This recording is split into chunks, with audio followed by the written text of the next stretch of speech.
This is message number 10 out of chapter 2 in the series out of the book of Colossians.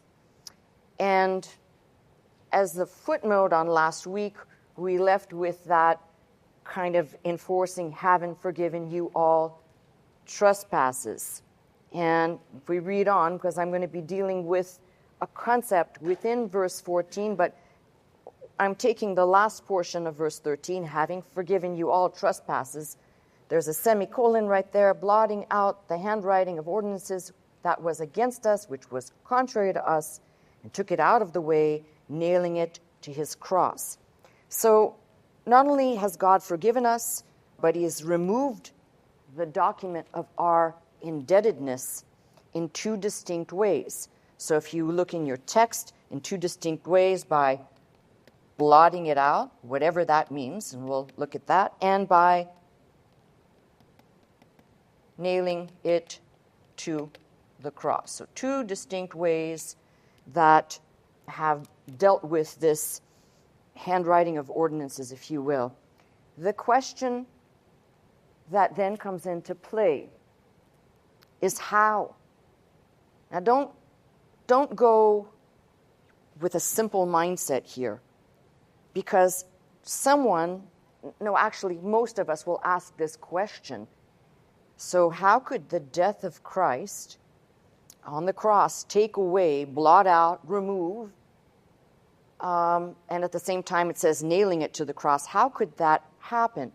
And this is where I say the best answer to understand that is to go back into the Old Testament, to look at something that reveals that we're not dealing with two separate and distinct categories of literature, if you want to call it that, Old and New, but the Old and New are actually one unit to be read together, because without one you cannot understand the other, and without one you don't get the answers to how is this possible.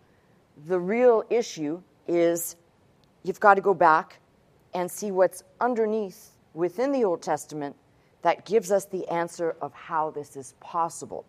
So I'm taking a little journey backwards, doing a little bit of we'll call it a study in shadows and types today, because that will be beneficial for us. It will also connect some dots. I think that if properly analyzed, we'll see that God's plan carefully from the beginning had Christ in it. Christ was not an add-on, as some people suppose, or God said, okay, that was messed up, so I have another idea. Christ was there all along. And in terms of, if we think about redemption, or let me start with, if we think of emancipation, redemption, in God's dispensational plan and purpose with regard to man's growth and development, you go back into the Old Testament and you begin to put these building blocks together where we find Christ in the pages of the Old Testament as types, shadows and types, but they help us to understand how, when we go into the New Testament, how, having forgiven you all trespasses, and how he blotted out the handwriting.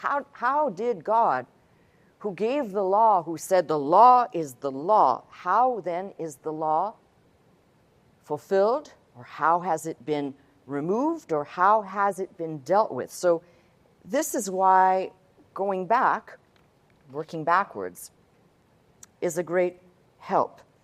If you go to, for example, the beginning, Genesis, of course we read that it's the book of first, it's the book of creation, it's the book where we see first likeness of us, Adam and Eve.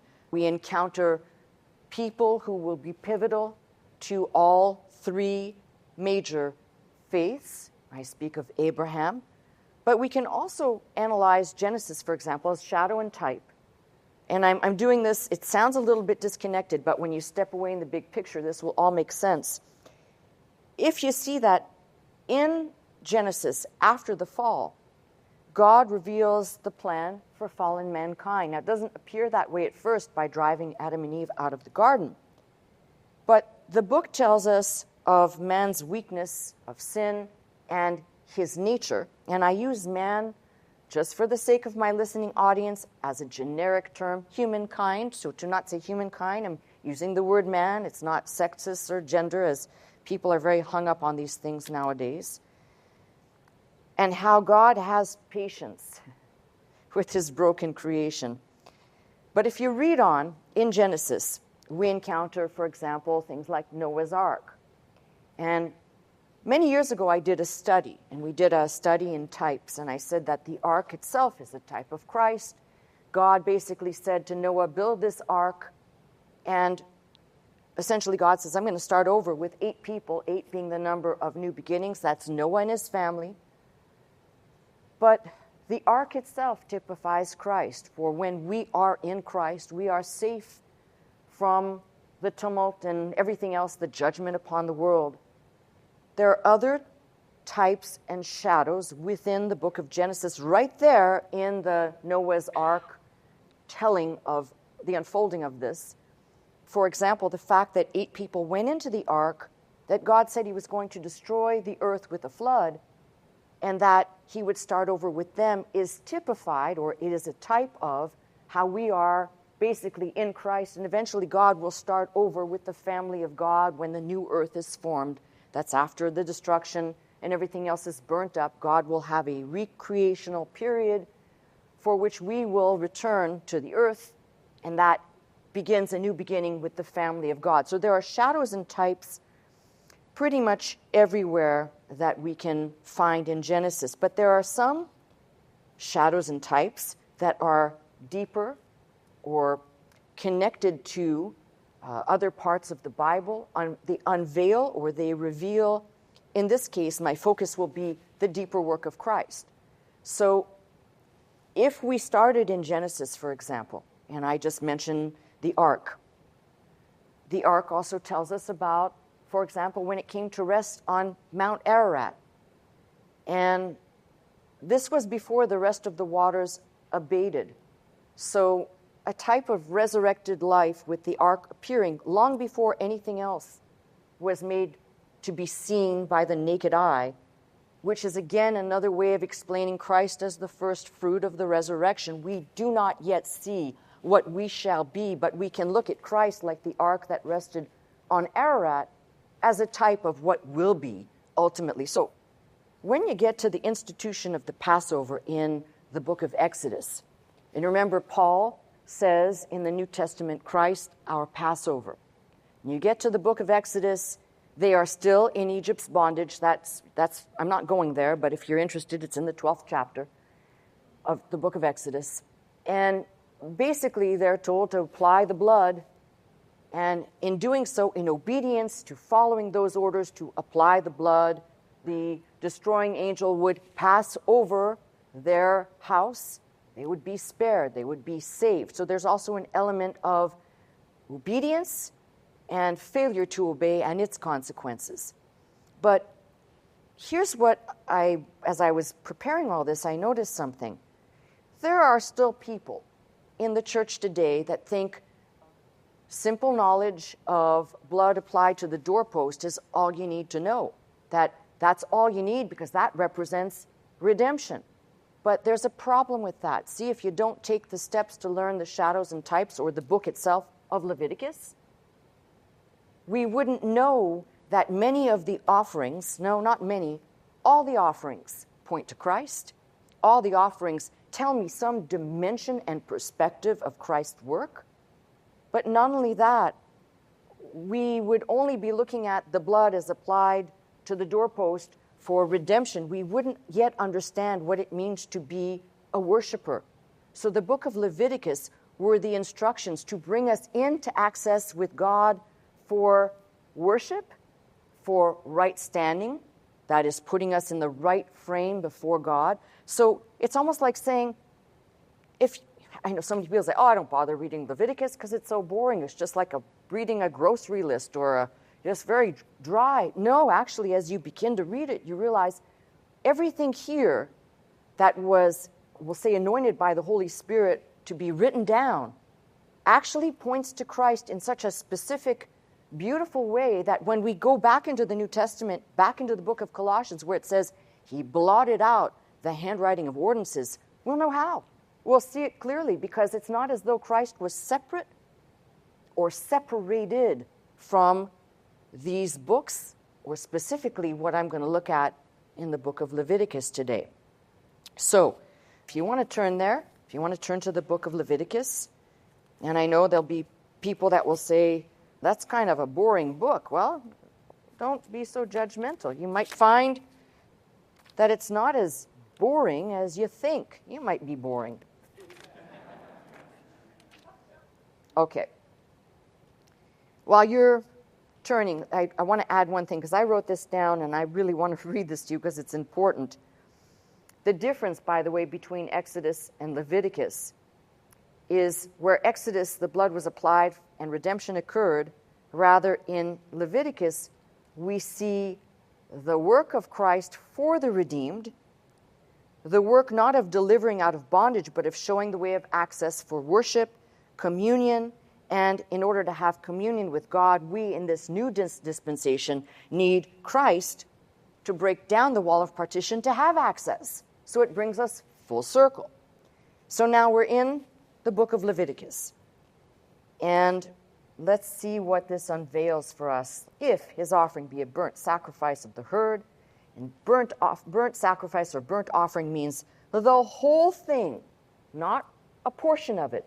The whole thing is placed on the altar. The whole thing is burnt up and consumed. The word for that actually is Holocaust. We get the word from the Hebrew, hola or ola, and Holocaust, a burnt offering. If his offering be a burnt sacrifice of the herd, let him offer a male without blemish. He shall offer it of his own voluntary will at the door of the tabernacle of the congregation before the Lord. He shall put his hand upon the head of the burnt offering. It shall be accepted for him to make atonement for him. Now, a lot of people will read this and think, well, this is an atonement offering. No, it is not. That comes with the sin and trespass, although I could go on and take a sidebar here. Just make a note that this offering should be clear in our minds is something that is so precious, but it is completely put on the altar. Now, let me just jump ship for a minute from this and say this. The burnt offering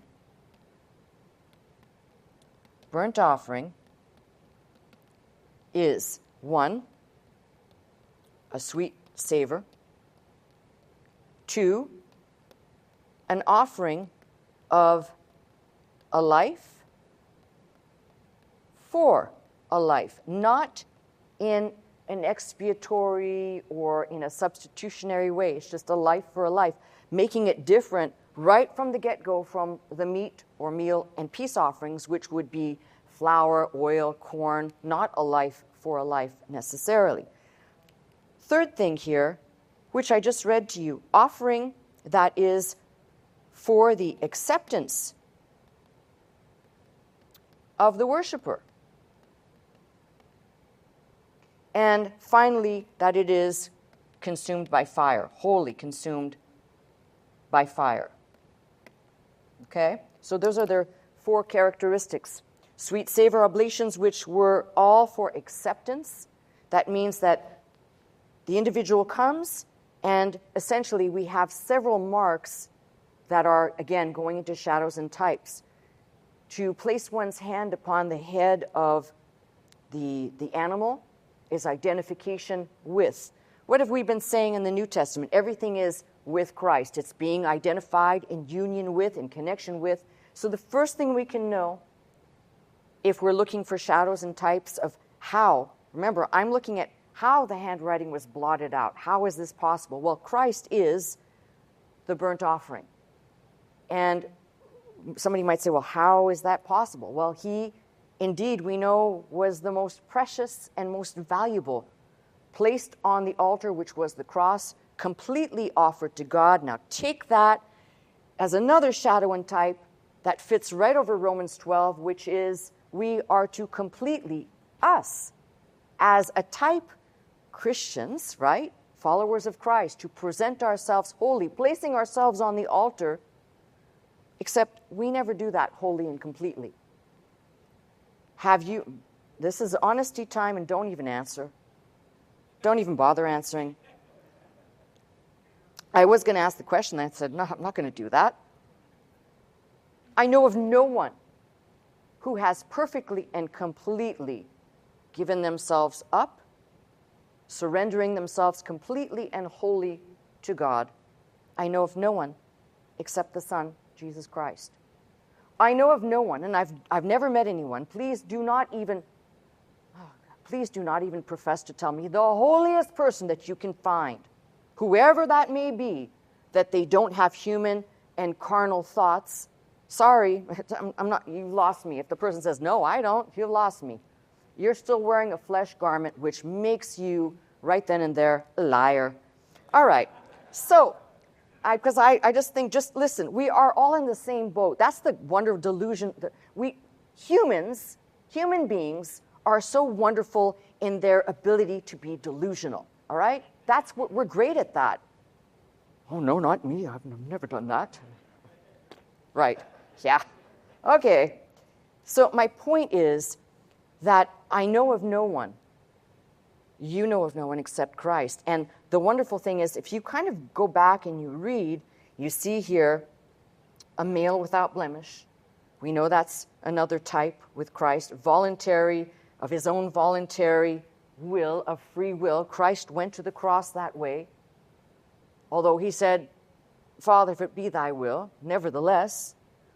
And then if you read on, he shall kill the bullock before the Lord, and the priests, Aaron's son, shall bring the blood and sprinkle the blood around and about the altar, that is by the door of the tabernacle of the congregation. He shall flay the burnt offering, cut it into pieces. Sons of Aaron, the priest, shall put fire upon the altar, lay the wood in order upon the fire, and the priest, Aaron's son, shall lay the parts, the head, the fat, in order upon the wood that is on the fire, which is upon the altar. But his inwards, his legs, shall he wash in water. The priest shall burn on the altar to be a burnt sacrifice, an offering made by fire of the sweet savor unto the Lord. So let's separate the offerings, first and foremost. Let's separate them into two classes. The first class, the burnt offering, meal or meat and peace offerings. And the second class would be the sin and trespass. So we break them into two categories. We could say the first class, voluntary, the second class, mandatory. First class were offered on the brazen altar in the court of the tabernacle. The second class of offerings were not wholly consumed on the altar. Some may have been burnt on the ground, some portions of it outside the camp, other portions for the priest. Now, in the sin offering, it's reversed. It's an offering directly correlated to the offerer. So we've got three things we need to look at: the offering, the offerer, and the priest who was overseeing it all. So the burnt offering, the meat and peace, the offerer comes offering his offering as a worshiper. Okay? In the sin offering, he's coming, obviously, as a sinner, watching his offering, basically, for his sin. But the difference between the two, if you want to say it this way, is that God sees the worshiper in the first category doing an act of worship. In the second category, an act that God basically says, this do. So we have a separation, and we'll say that Jesus is both the burnt offering. Well, he's all the offerings. He's burnt, he's meal, peace, sin, and trespass. But how? And when we begin to understand that he is those offerings, he's not only those offerings, he is also the priest, standing as mediator between man and God. I mean, if you take apart every shadow and type that's here, you should be able to walk away with a deeper view, both of Leviticus and of Christ's work. You should be able to walk away with how. Because if all of these things typify him and they were the shadow, then he is the actuality. He's no longer this veiled perception, but he is the realization of these shadows and types. So, what can we say about this? In the burnt offering, Christ gives us perfect obedience, but in a voluntary way, which no man or woman has ever done. All right? He gave himself freely, and we read that abundantly in the New Testament, how he did this of his own will. No man taketh my life of me, I lay it down of myself voluntarily. Most precious, as we read in the New Testament, God gave his only begotten Son, most precious, for satisfaction, and a life offered on the altar completely. There isn't any part of Christ's sacrifice that was retained. Now, the difference between these categories, but specifically I'm focusing on the burnt offering, completely offered up to God versus only a portion offered to God. That's very important, and I'll tell you why. Most people come into the church only understanding with a mindset that has more of a legal implication to it of what they must do. But very few people get to this worship of what actually pleases God. God says, this I want you to do. Now, don't get lost in the law and don't get lost in the Old Testament. When God says, this is man's problem, you're born in Adam, this is your problem, you're given the opportunity with access to God to be a worshiper. Most people come into the church, and if they're even instructed in this, they only want to deal with the least that they have to deal with here. And the becoming a worshiper portion actually requires a little work.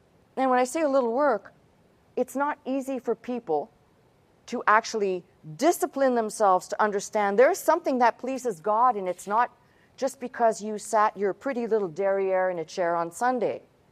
There's something more that pleases God. You know, it's the difference between, I always like to go to analogies people can take where the rubber meets the road. There's the difference between, say, a husband and a wife, and you do the minimum that you have to do in your relationship just to get by, versus the husband and wife that are constantly doing for each other. That's the difference between this category.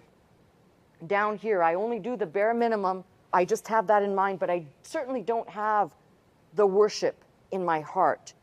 And that's why I said it's important to read through these books and not just read through them as, oh, I read the book of Numbers, but to read the books sometimes as a bird's eye view, to give us the clarity that God has a plan, that as the children of Israel were emancipated and redeemed out of Egypt's bondage, so we were emancipated and redeemed out of the world, but still living in the world. How Leviticus shows us all of the offerings, how Christ could be all of this to us, and how we can actually appropriate some of these things to ourselves. The access to God, the worshiping part, to understand the full duties of the priest, which is Christ. So let me ask you a question as I'm going through this, and I'm not done. But as I'm going through this, does it become clear to you that this also ties in to the way people look at giving? Giving of their time, giving of their money, how they view things in general. I will do the bare minimum. This will save me from hell. I will worship God because I love God of my own free will, and I desire to be closer to Him. These are the two categories we're dealing with. Oh, there's a third category here that says, I don't care about anything, but I'm not talking about that today, all right? You get that when you go back out on the street. So, yes, and I'm feeling quite happy today.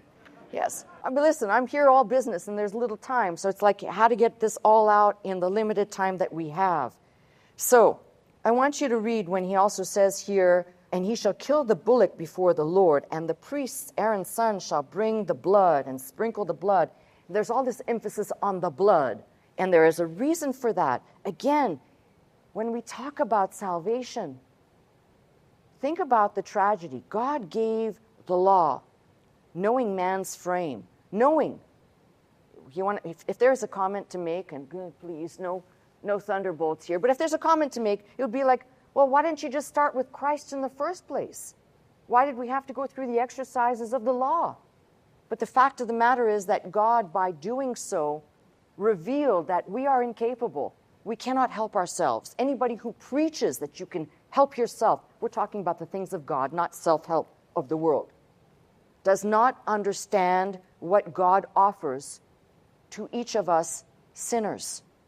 has no comprehension of it. In fact, it's very sad to see how, if you think about it, the blood's right there. And now I've had people say, do you have to talk about the blood? Absolutely. It's like the song we sing, the blood. It's the power. There's power in the blood. That very act of him shedding his blood. Why are there so many references to shed blood, to the shedding of blood?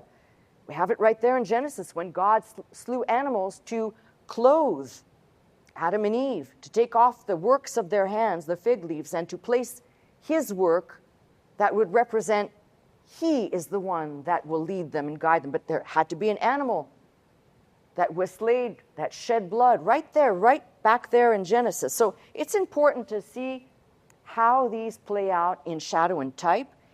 And then, for example, in the sin offering, he suffered for us. If you want to go, I'm not going to go in depth there today, but sin offering, he suffered for us.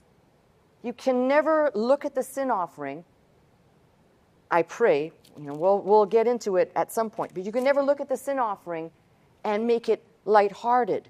This is something we can say he suffered for us, he died for us. So for the sin offering, we'd say expiatory atonement for sins. This offering is not represented as an acceptance of the worshiper, but as a remedy for what's already been done. So if you take everything I've said so far, if you went back, sorry to do this to you, but if you went back, all the types that I've tossed out, if you went back into creation, and if a person really believed that God created everything, and that everything that he made belongs to him, it means that in this process of redemption, he sees you as his. The problem is, we are stubborn to understand our belongingness. In fact, we don't like to be called a possession. But if you think about it, I'd rather be the possession of God and belong to him than belong nowhere or belong to the devil. I'm his. So these instructions should want to be, for me, they should call me to something deeper, because we avoid these instructions for the most part. Most people do. Well, it's the law, and it's old dispensation, and it's Old Testament. But what you glean out of here is that, for example, as I said, 5 offerings, and they all speak and point to Christ. It could be said that the burnt offering is representational then of what belongs to him. So as Christ died on the cross, see, this is the disconnect within Christianity. Do you belong to him? Are you his? Or are you not? See, these are the questions when I ask them. I'm not putting them out there for somebody to go, oh, hey. These are real questions. You have to answer in your heart. Are you his? Do you belong to him or not? If you answer that you belong to him, then you would desire to know all that he has revealed in order to please him. I think, unless you're a sicko, whereas, well, I belong to him, but I want to displease him.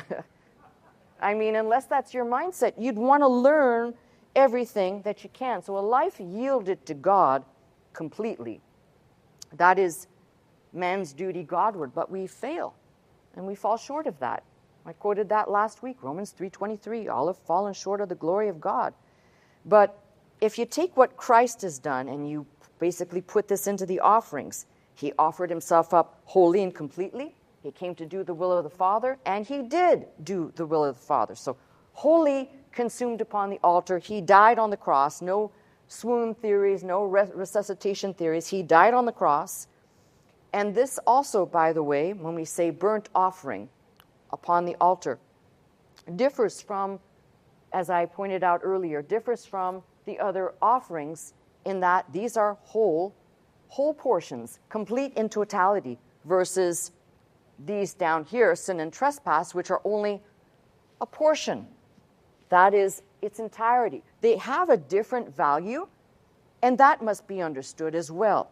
So, what else do I want to talk about here? In the offering of the bullock, or we could go down to the 3 categories of the herd, the flock, and the fowls. But if you read when it says here of the parts, the head, the fat, in order upon the wood, the inwards. Okay. I want you to dissect this a little bit. And we could go either way with this. But we're talking right now specifically about the offering. Not the offerer, not the priest, the offering. So take a look at the offering. And I'm saying to you, Christ is the offering. Christ here is the burnt offering. But take a look at the offering for a minute, because the offering talks about the head. That's the thoughts in the mind. The fat, which would be the sum of our shalom, of our peace, of our prosperity. The legs, somewhere in here, the legs shall he wash in verse 9, our walk. And the inwards, feelings or affections of the heart. But now we're speaking of those solely towards Christ, not us. Because you could make these parts and take them to yourself. But I'm speaking strictly right now and pointing strictly to Christ. His thoughts, his mind, well, it's just what Paul says. Let this mind be in you that was in Christ. Have the mind of Christ. And what is the mind of Christ? The mind of God. How do we get that mind? By the Holy Spirit. So just think about how these are all connected. The fat, when we talk about prosperity or shalom, he represented that in its entirety. The shalom of mankind being restored back to God, access and worship. Again, our walk, and his walk was to do the will of the Father in complete submission and obedience. You know, those words, those two words today, they're probably very, very hard for most people to hear. The word obey, I'm sure that's tantamount for most people to a cuss word. If you think about it, we live in an age that is rebellious, that pushes back, that will cancel out anything if it displeases them. What is obedience? Obedience in its truest meaning, the word, is to run to the voice of the sayer. In this case, you're running to the voice of God. I keep telling you, this is what's wrong with the world. We do what we want when we want. No one tells us what we're going to do. You try that on Judgment Day, brother or sister. I think it's going to be a fine time for you. The inwards, of course, represent the feelings or affections of the heart. For Christ, those inward feelings of the heart were once more to do the will of the Father. So we have every part of this. Then if you break down the herd of the flock, and of the fowls, of animals offered, first the bullock, the lamb, and the turtle dove. The bullock typifying strength, labor, burden bearer, service, unmovable, if you think about what a bullock would represent to us. You've got some characteristics that we could attach to Christ. Of the lamb, submission, quiet and peaceful. Of turtle doves, the loneliness, because that offering was also permitted for people of extreme poverty. Speaks of Jesus' lowliness. Even the goat, which is referenced later, speaks of Christ being our scapegoat. Each and every one of these pictures, if you will, paint the picture, and I say paint it with certainty. So when we talk about, somebody says, how is this possible? Well, if all of the offerings, and again, I've really only talked about the burnt offering, which is an offering by fire, wholly consumed on the altar. But if I say I'm focusing on this as types and how this is possible, just taking this one as an example, if we did not make Christ the burnt offering, and it was just a burnt offering as a ceremonial process and there was nothing else to it, we might say, well, I can't connect the old and the new. There's no way for me to connect. But in truth, Christ is in all of these offerings, and as he fulfilled on this level, it's not as though God said, oh, I just changed my mind, a la Alan Dershowitz. I changed my mind and I'm going to do something different now because the thing that I said I was going to do didn't work, so I got to go to plan B or plan C. He had in mind from the beginning. Christ was there from the beginning, just not in the flesh. So he had in mind from the beginning. And when the writer writing Leviticus, if we say Moses wrote Leviticus, for example, or he penned it down, the instructions were penned down by Moses, then we could easily say, by the inspiration of the Holy Spirit when Moses was writing, how could Moses have known about a greater one to come, 12, 13, how many hundred, whatever 100 years before the time of the coming of Christ, except that God had put it in there. So as he's writing this down, as the prescription for access and worship is being basically dictated, God's not saying, hey, this is the old dispensation, and when you're done writing that down, a couple of 100 years from now, we'll have a new one. While he's writing this down, God's saying the old and the new are all here. They're all here so that when the new comes, my children will be able to go back and look here and see the detailed work, the offering, the offerer, and the priest. So let's talk about the priest. The priest, all you got to do is go to the book of Hebrews that talks about Christ. In fact, between Colossians and Hebrews, we have Christ as better than any priest. In fact, from Hebrews, better than even speaking of Melchizedek.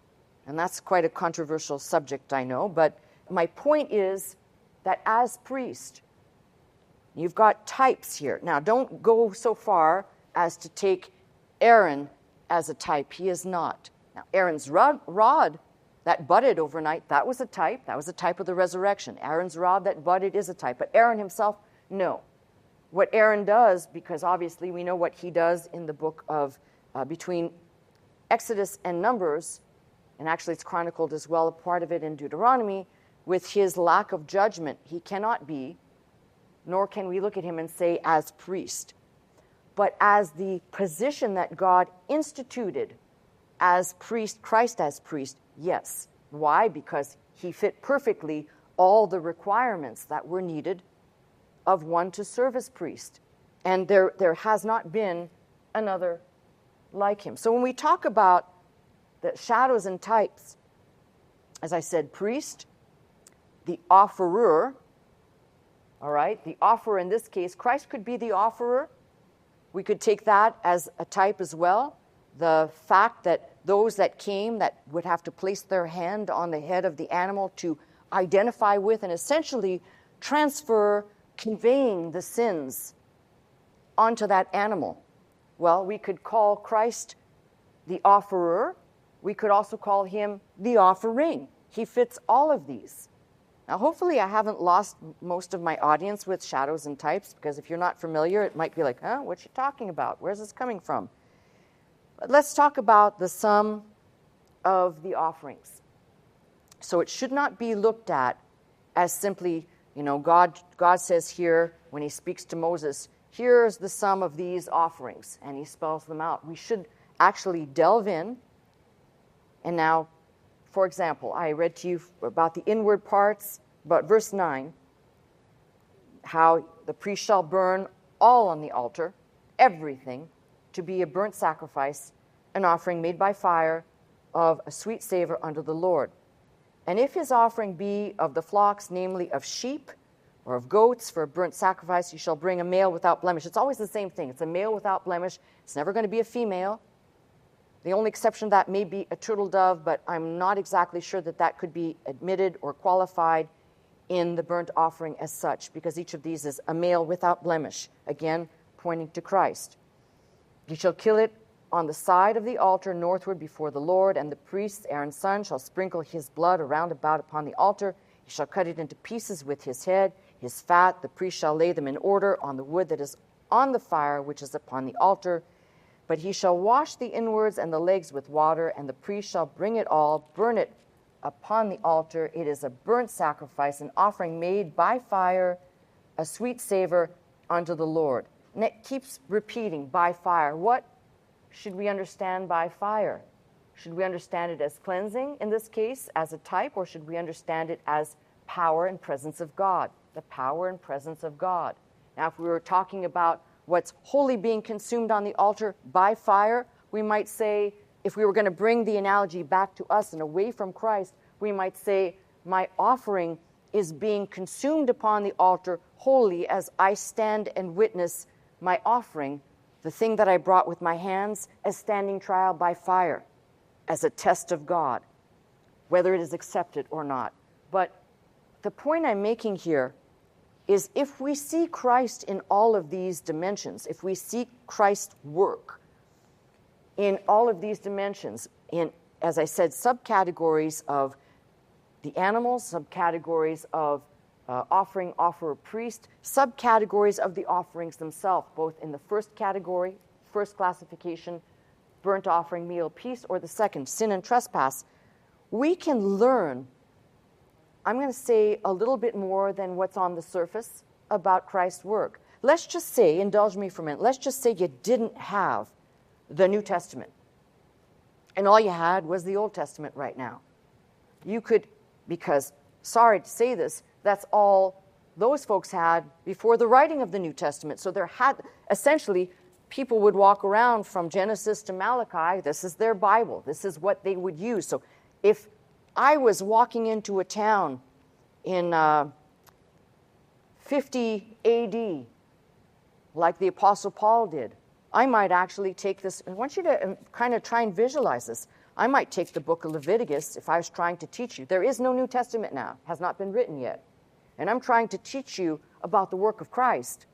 I do well to talk to you in every way about every dimension and every offering, which would explain how Christ is completely and universally covering every part of our being and every part of our need as a believer, coming to God, both being emancipated, redeemed, the plan of salvation, his purpose. You keep unfolding it, you realize there's a wealth of untapped, we'll call it understanding and revelation within the Old Testament for New Testament believers. The unfortunate thing is most people won't take the time to look at and examine with depth.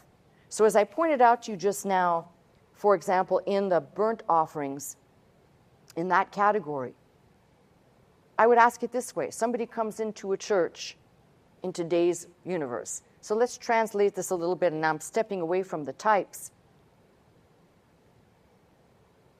This is what God says, this is dear to me. He put it first in his book.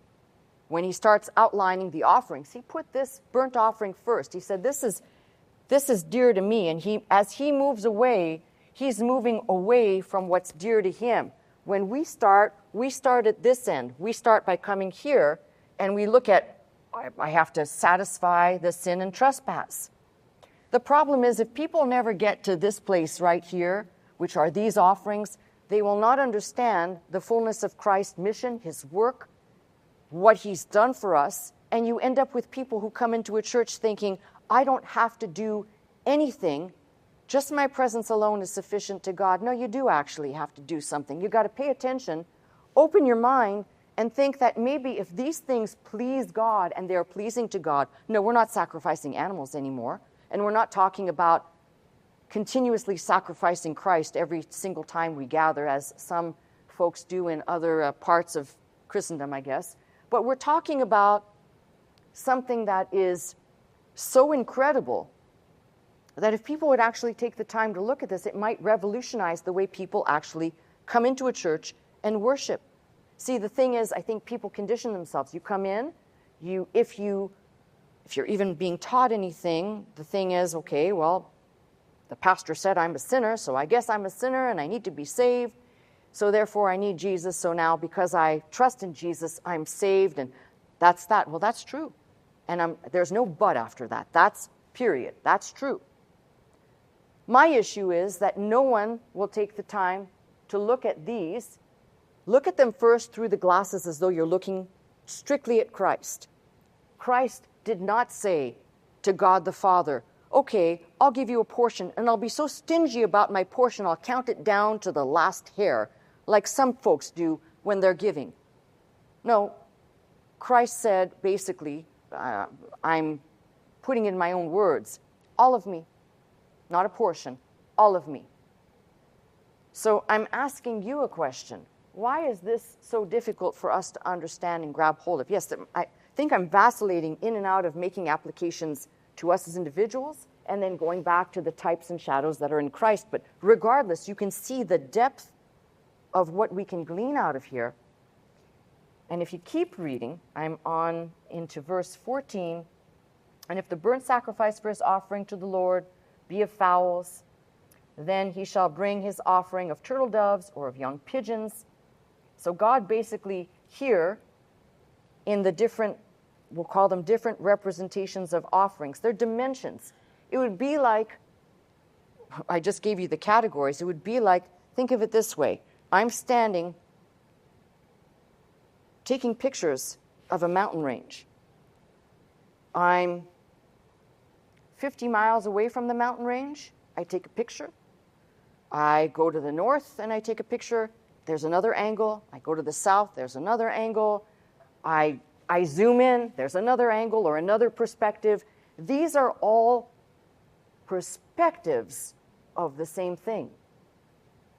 And when we come to understand that, you keep turning in circles. I'm back to Christ again. I'm back to Christ again. You kind of get boxed in. That's the wonderful thing, is that in these types, it is very difficult to not see Christ's work. So I think the thing that I wanted to say now, I'm going to take you back for just a second. We're going to flip-flop here. So just for a second, if you don't want to turn, I'll read. But as people might ask the question then, how is it possible? How is the blotting out of the handwriting of ordinances, which, let me just say a few words on that. How is that possible? Which, by the way, Paul says, against us and contrary to us.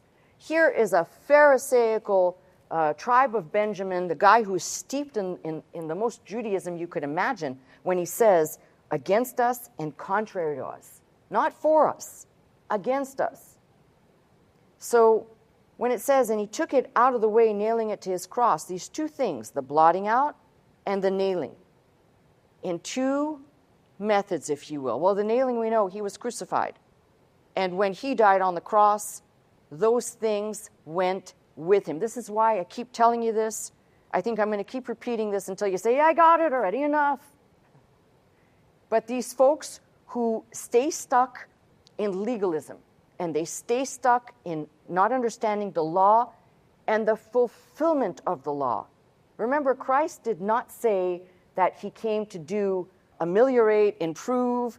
He basically said he is the fulfillment. Not one jot or tittle shall pass, right?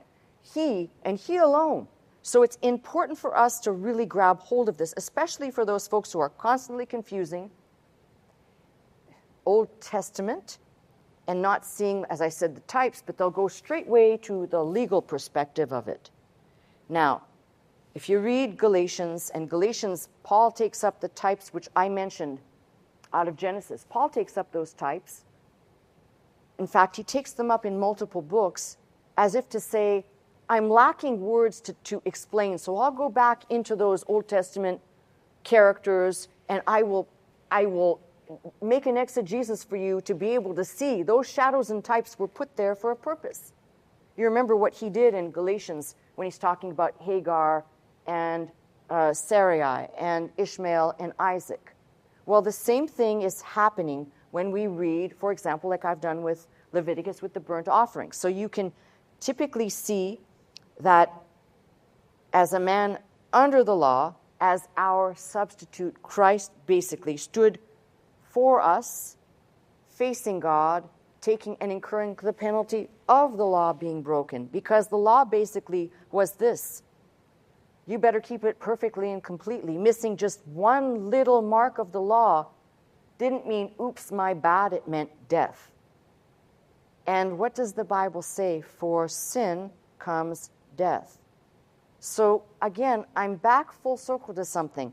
If we were left alone with the law and we didn't infuse or look at any of the shadows and types, I'd say that all of my friends that I know, all the people that I've been acquainted with for my lifetime who are of the Jewish faith, I might say, well, this puts them in a really bad position because they can't know, they can't see, they can't even understand. But then Paul picks that up and he says, no, they have a veil over their face. They still see Moses. And some of us, even Christian people, still see Moses. The point is that if Christ is all that I've just said, and I'll go on, not today, but I'll go on to talk to you about the meal, peace, sin, and trespass, because I believe it's important to understand in the total sum of all this, if we're going to talk about we are complete in him, as Colossians says, we are complete in him. In him dwells the fullness of the Godhead bodily. If all of that is in him and I'm in him, then the thing that I know is that when he fulfilled the law, when he did what he did, he liberated me. I stand as undeserving, but as a free person because of what he did. Now, if you want to talk about substitution, if you want to talk about satisfaction, the only thing I'm concerned with here is to understand when somebody might ask, well, how did he do it? Blotting out and nailing, when God's decree seems to be ink that is permanent. It'll never go away. God said, no, in my Son it is fulfilled. This is why Jesus' words are so important. It is finished is not just it is finished, my mission that I did for the Father, but it is finished. Humanity has been emancipated. I'm speaking, forgive me, but I'm speaking as though if I was speaking like Christ. Humanity has been emancipated by my dying, by my death, and therefore, so when you come back to this page, blotting out the handwriting of ordinances that was against us, that was contrary to us, Paul, all the people that came before Paul, and even Christ himself knew it was against us and contrary to us. Now, is God against us? No, the Bible says if God be for us, who can be against us? Which means when God did something that was against us, that was contrary to us, he knew we could not. He knew we needed Christ. So when I say to you, go back and reread, I'm not asking you to look for shadows and types and everything. You could take it too far. I know people that can see shadows and types in their armpit hair. I'm not asking you to do that. I'm saying look for the things that are clear, and then you have better depth to go back in, reading a verse like verse 14 that makes it crystal clear. The word for blotting out, by the way, it's kind of an interesting word. And some places it says anointed, some places it says smeared, wiped out, blotted out is one of those. There's several ways to tackle this word. And the nailing it, nailed it, right? But both of those are verbs, both of those are participles in the aorist, in something that happened in the past. So he did these things for us. He died for me. He suffered for me. But he also rose for me, and he rose for you. So when we talk about better understanding of the how he did it, he didn't have to change anything. Why? Because it was all in him. This is the value of going back and doing these type of studies. When you see Christ there, line by line, in between, you realize that God didn't have to change anything. If everything was Christ, if Christ was the offering, if he was the offer, and if he was the priest, God didn't have to change a thing to say, it is finished. My Son has fulfilled the work. The law and the curse of the law, as Galatians says, fell upon him, and I pass out from under it and walk as a free person in the grace of God. So what I'm saying to you today may be a little bit, I've kind of put a lot out there, but what I'm trying to say to you is the how didn't take much on God's part. Why? Because he was all these things. Now, when we talk about the handwriting of ordinances, that's not just the 5 offerings of Leviticus. We're talking about 316 do's and don'ts, the prohibitions and the permissions of the law, but he fulfilled them all. I'm just looking at these because they are representational in their entirety, including the subcategories. They are representational of his work. They show us and speak to us of his commitment, of his accomplishment. And what they do for me is they tell me, if somebody says, I'm not sure that these were removed, I'm not sure, are we still under this dispensation? Well, you can be if you want. But again, I digress to Galatians. Galatians says the law was a schoolmaster until faith was come. After that, we don't need the law anymore. Once faith is there, and faith specifically in Christ, once faith is there, you don't need the law as a schoolmaster anymore. And these ideas somehow, because I hear this often, and it actually really bothers me, that there are still people, it's an all or nothing here. We have people who will either not preach the gospel at all, or and if they do preach, they engage in extreme legalism that turns people away, turns them off on God, and usually they confuse God and the church as one and the same. I separate them for this reason. God will not leave you. The church can do whatever it wants. God will not leave you nor forsake you. That's his promise. But it's important for us to study and not act as though the blood that was applied to the doorposts in Egypt's bondage is enough. But what I want to tell you here, and we'll keep going on this because I want this theme to be expanded so that we can see really more. I think the burnt offering is one that I have taught on in the past, and we've had several messages. But as we move through these get a little bit more interesting and reveal different aspects, different dimensions. We'll call them vignettes or perspectives, again, once more, of Christ and his work.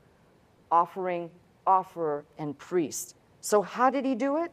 Well, it says he blotted it out and it was nailed to his cross. But he did it in himself.